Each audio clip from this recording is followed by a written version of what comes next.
네, 안녕하세요. 한영섭 소장의 경제금융 이슈 브리핑 시간입니다. 오늘은 금융투자 소득세 폐지와 관련돼서 구글 바드에게 한번 물어봤거든요. 뭐라고 대답했을까요?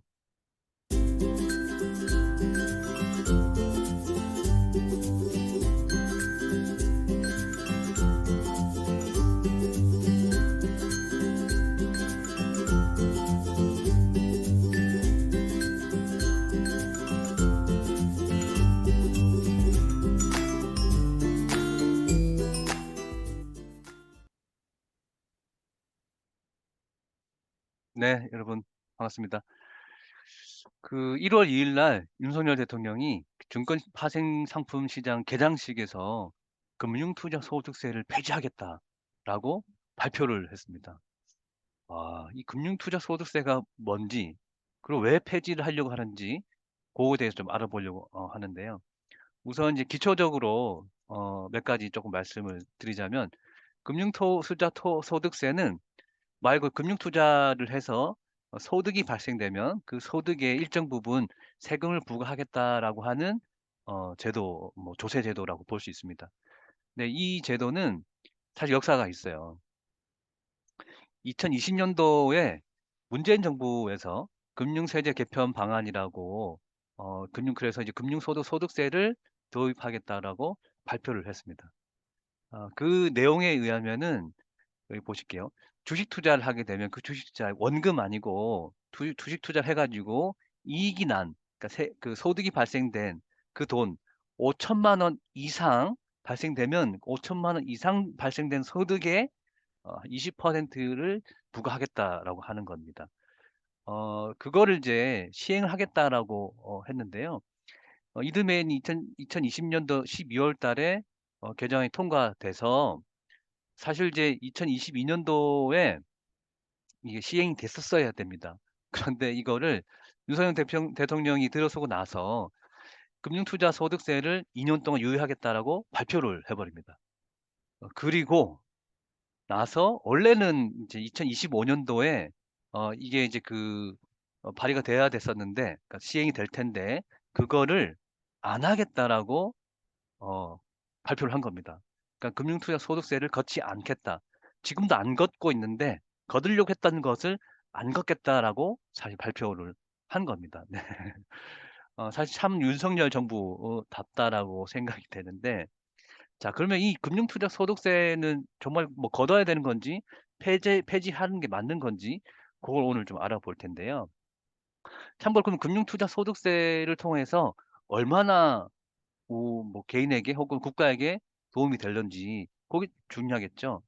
사실 이제 3 년간 이 계획대로 했다면 3 년간 대략 4조 원 가량의 세금을 걷게 됩니다. 뭐 사실 큰 돈이죠. 근데 이게 한 방에 날아간 겁니다. 그러면 많은 사람들이 이거를 그러면 '해당이 되는 건가?' 싶을 텐데, 사실 이 금융투자 소득세에 해당이 되는 사람은 잘 극히 일부입니다.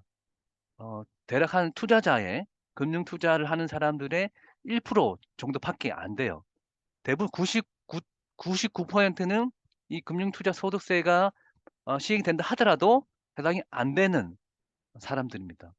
그 사람이 대략 15만 명 정도 된다고 하는데요. 우리나라 인구가 이제 5천만 명이 넘죠. 5천만 명 중에 15만 명 정도가 해당되는 거였는데 이거를 안 하겠다라고 한 겁니다. 이걸 어떻게 판단해야 될까요? 이게 우리 국민들에게 이익이 될까요?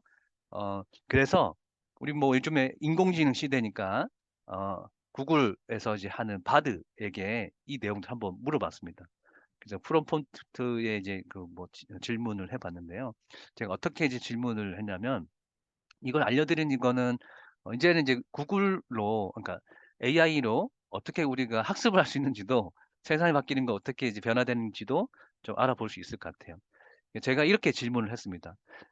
좀 구체적으로 질문을 던지는 게 필요한데요. 2024년도 1월 2일 날 윤석열 대통령이 폐지하겠다고 했는데, 이 한국의 장기적 관점에서 이게 폐지하는 것이 옳은 건지 아니면 원안대로 시행하는 것인지 옳은지 한번 네 의견을 한번 얘기해 봐라라고 제가 좀 물어봤습니다. 뭐라고 대답했을까요, 여러분? 구글 바드는 찬성했을까요? 반대했을까요? 구글 바드의 입장은 뭐냐? 일단은 이제 그 금융투자소득세에 대한 여러 가지 논지를 좀 얘기하는데요. 우리나라 이제 그 금융투자소득세는 사실 장기적 관점에서는 여러 가지 요소를 고려해야 한다 이렇게 바드도 얘기를 하고 있습니다. 일단은 세수 증대, 앞서 얘기한 것처럼 대략 3년간 4조 원의 세금을 걷게 되는 거죠. 세금을 걷는다고 하는 것은 그 세금을 통해서 다양한 복지 사업이든 어쨌든 뭐 사회 보장 서비스든 이런 것들을 할 수 있는데 그런 것들을 하지 않겠다. 그러니까 없어지는 것이죠. 그러면 이제 이로 인해서 한국의 재정 건전성이 사실 악화될 수 있다라고 하는 요인이 있습니다. 그리고 두 번째는 부자 감세. 네, 사실 이제 이 금융투자 소득세는 주식 투자로 5천만 원 이상 소득을 번 사람들에게만 해당되는 아주 초고소득자에게만 해당되는 세금이죠.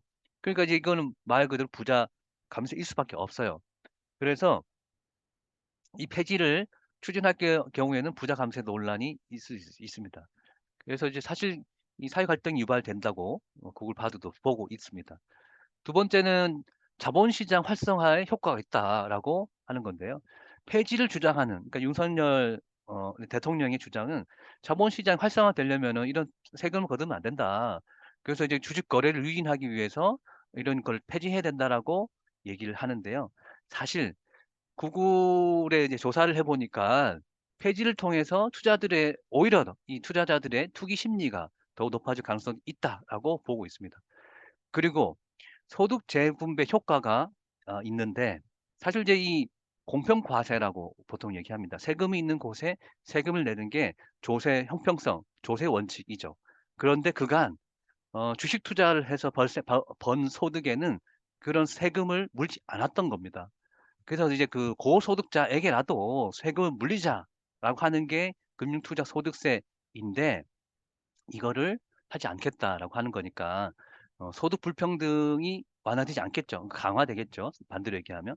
그래서 금융투자 소득세를 이제 폐지하는 것이 오히려 더 소득 재분배 효과를 악화시킬 수 있다라고 보고 있습니다. 네. 자, 그다음에 그러면 이 바드의 실제 입장은 뭐냐?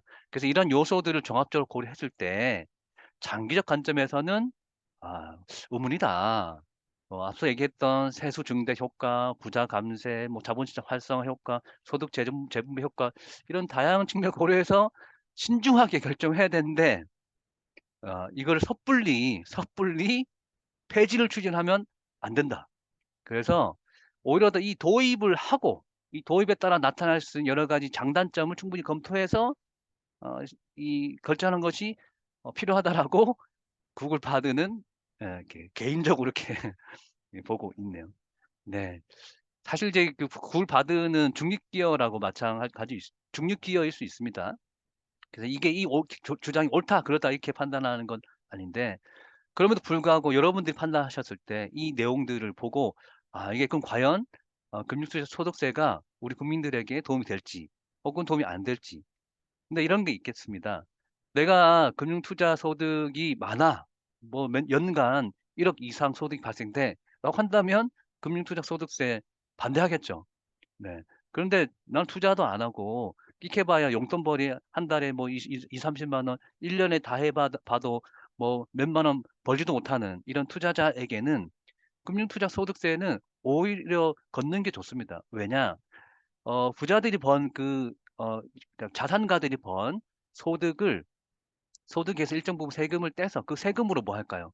여러 가지 금융 교육들이나 혹은 다양한 어떤 사업들을 진행할 수 있는 재원이 마련되는 건데 그 재원이 없어지게 되는 거죠. 자, 그래서 저의 의견은 사실 이번에 윤석열 정부가 하지 않겠다라고 금융투자 소득세 폐지하겠다고 한 것은 사실 초부자에게만 좋은 금융투자 소득세 폐지입니다. 역시 윤석열 정부입니다. 작은 정부를 지향하는 윤석열 정부죠. 저랑은 반대라고 볼 수 있겠네요. 네. 자, 오늘 제가 금융투자 소득세에 관련돼서 이야기를 좀 해봤는데요. 또 다음에도 또 찾아오도록 하겠습니다. 구독, 좋아요, 댓글 네, 좀 네, 이런 거 좀 부탁드리겠습니다. 네, 다음에 또 인사드리겠습니다. 네, 감사합니다.